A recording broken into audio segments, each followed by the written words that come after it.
Hello everyone and welcome back to our YouTube channel. In this video, I'm going to show you how to fix Kahoot Quizzes app not working. First, to resolve this issue, we will first head over to our device settings. From here, scroll down and tap on General. Once you're in the General Settings tab, look for iPhone Storage option and tap on it. Over here, you can either search for the app or you can scroll down and look for it. Then tap on the app. On the next screen, you need to tap on the Offload app option. A confirmation pop-up will come up. Now tap on the Offload app option here. It'll take a bit for processing, and then a reinstall button will show up. Simply tap on it to reinstall the app.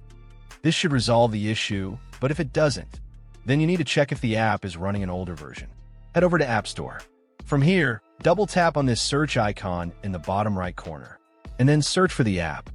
Once the app comes up in the search result, and if you see this update button right next to the app, simply tap on it to make sure you're running the latest version of the app.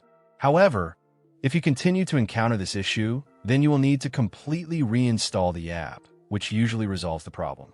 Head over to this screen the way we did before, and over here, tap on the Delete App option here to uninstall the app from your device. A confirmation pop-up will come up. Now tap on the Delete option here. Once uninstalled, open up App Store and search for the app in the search bar. After the app comes up in the search result, simply click on this cloud icon to install it back onto your device. Hopefully, this resolves the issue. If it does, consider sending a super thanks to support our channel. And also don't forget to hit the subscribe button. We'll see you in the next video.